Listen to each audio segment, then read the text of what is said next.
I'm here with Becca today, who is the CEO of Thunderbirds Ltd, and we're here today to talk about her new up-and-coming business idea. Becca, how are you doing? Hi, nice to meet you. And I'm great. How about yourself? Yeah, great, thanks. So Becca, what is your business idea? What do you plan to do? Our business proposal is a community centre for students. We've named it the Hub. And it's somewhere where students can come and be together as a unit without any differentiations between universities. We're offering, first of all, we're offering fitness classes during the day, like Zumba and body pump, and then we're planning to bring in motivational speakers and nutritionists for the health conscious students at the moment. Yeah, that is very true. There's a lot of students these days with loads of health consciousness. And then by night time, we're planning to bring in to transform the space into a bar, where students can come and perform for us. Right, so what kind of acts would you have for that? Would you have singers, DJs, dancers, just anybody that wants to perform and allowed to explore their own talents. Right, cool. So Becca, have you found any current trends about the industry you're going into right now? Well, the drink industry is a $2 billion annual industry in Scotland. Employs around 76,000 people. So we're obviously researching that massively to delve into that area. It's been really affected recently by technological advances and the social aspect of how people perceive alcohol. We're hoping to change that. What kind of makes your business idea unique and set apart from the crowd, you know? Something that makes it really, really different and stand out. Well, we believe our idea is extremely different, a front runner for what clubs could be. I found in my survey that I conducted in university that 63% of people don't regularly attend their student union. And we're hoping to change that. We found it's because of all their friends go to different universities, and there's not a place where they can really all come together. Yeah, that is very true. Unis seem to segregate their unions quite a lot. I mean, for example, see Glasgow Uni alone, they actually have 6 separate unions within their own campus, you know? So that could be quite difficult in terms of separation between friend groups and things. So I think that would be very, very good to actually get them interlinking. It's very, very, very different. Yeah. So what other strengths do you think your business might have? We're also, we have very strong transport links in Glasgow. Quite a lot of people already travel for their uni, so we believe that we shouldn't have to travel that far to get to a nightclub where you can interact with your peers. So did you find an average time a student would maybe travel to the university? Yeah, we did. Something like 80% of people travel an hour plus to get to the university, especially ones that are out in the suburbs like in UWS and Paisley. So what other strengths do you think your business has? We're located in the city centre, so again, like I said about transport links, it's very close to everyone, and very close to all the universities. We also found that it would be very cost efficient for students. Yeah, so how would you do that? How would you do cost efficient? Well, on an average nightclub, it's about £6 to £8 for entry, which is very expensive. Every night out, nearly £10 spending just to get in. And we found that we would make our entry prices about £5 with a student card, without a student card, and £1 with a student card. Oh, that's very, very good. So it gives an opportunity for students to attend, even if just maybe they don't have a lot of money. They can just pay the £1 with a student card and get entry. So, moving on. Have we got any weaknesses? Because I find this kind of market that you're going to be delving into quite oversaturated, because there is quite a lot of bars, clubs and pubs within Glasgow already. How do you plan to kind of stand out from the crowd and be different from them?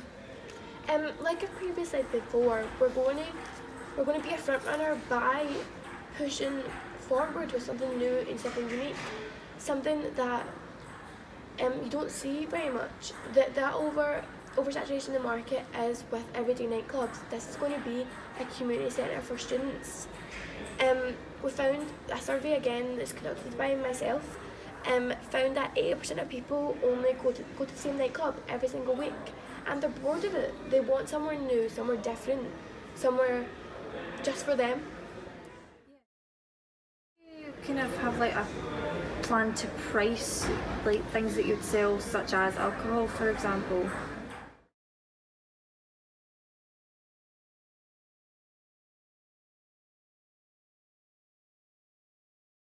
Yeah, we do.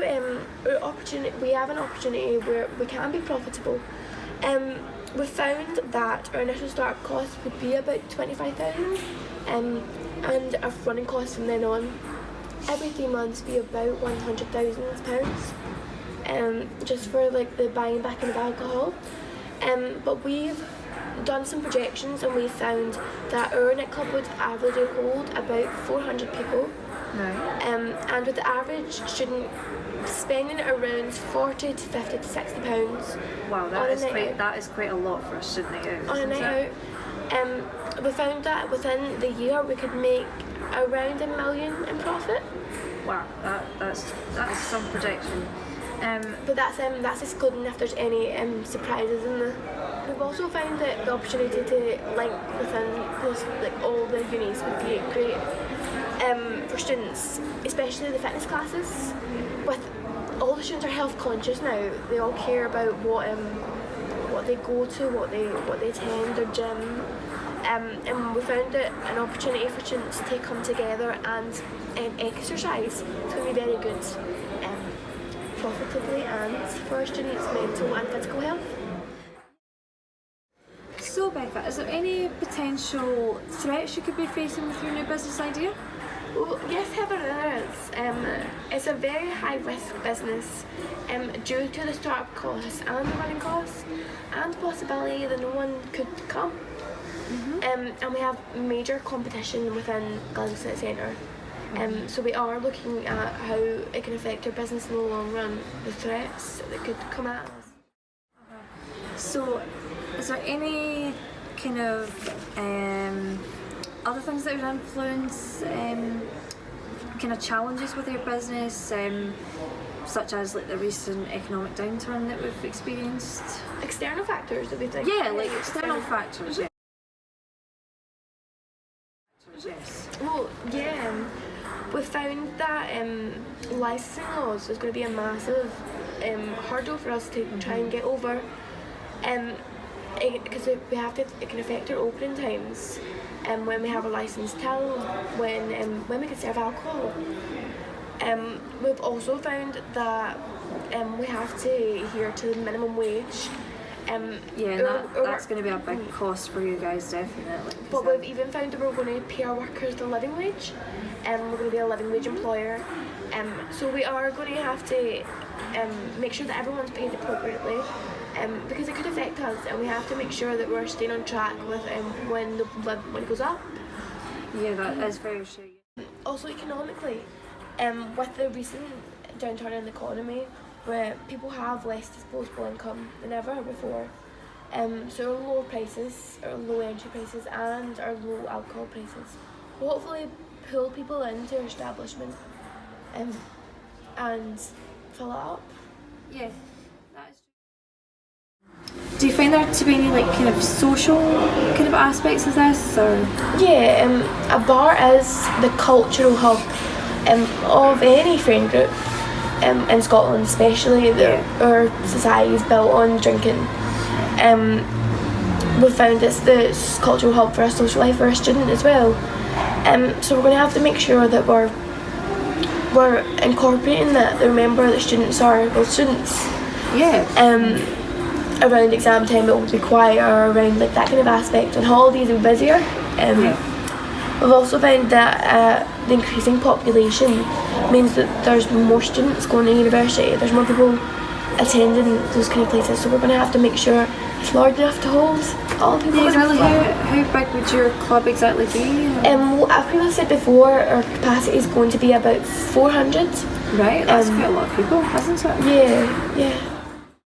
Technological aspects that would come into play here, such as like the kind of variations of alcohol that you would kind of see on shelves these days? Like we previously said before, the increases in technological advances within alcohol, with the 0%, Yeah, absolutely. means there's going to be a wider selection of alcohol for people to choose from. We've also got changes in how people actually order alcohol. Like Weatherspoons just brought in their the ability to order your drinks for your phone. Oh, I Get this wasn't aware brought of to your that. table. That's really, really good. So we have to make sure that we're keeping up to date with all the latest trends and technological advances. Yeah.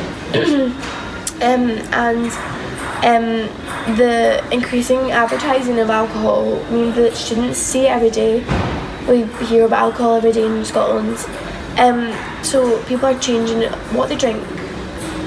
What they drink, how they drink it. Are there any like legal factors that would come into play here, such as like kind of opening times and whatever? Yeah, like we've said, the licensing laws would have to make sure they are in place before we start with the business, obviously. And we have to make sure that smoking ban as well. Yeah, that's Outside the premises, of course, we would have designated area because quite a lot of people do smoke. And we're making sure that there is a comfortable, safe place for them to do that. Yeah. We have to make sure with alcohol as well, it's illegal to drink outside in the streets in Scotland, in Glasgow. Yeah, absolutely. So we're going to have to make sure again that all the alcohol stays inside and not outside in their smoking area. The stronger laws with underage drinking, we're going to hold special nights for underage students to come in. Yeah, that'd be really, really good. And not lose out on a cultural aspect of their student life. Yeah, cultural, social aspect, Yeah. just kind of taking out things that they're not obviously allowed to have because it would be underage drinking and it would get you into a wee bit of bother. So that's good that they are actually catering for that market as well. Yes, especially around like the start of it, the mixers that we're going to hold and stuff. Especially because it's going to be targeted mainly at the underagers, the 17 and 16-year-olds. So, environmentally wise, are you planning to do anything like to kind of help the planet, so to speak?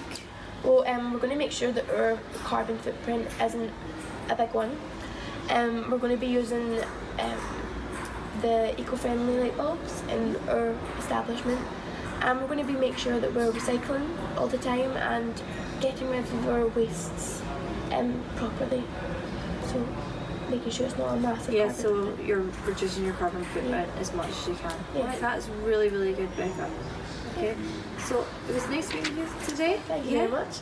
So, and we really, really hope to see this idea kind of flourish and come into We'll see soon. an actual idea. Right, thanks.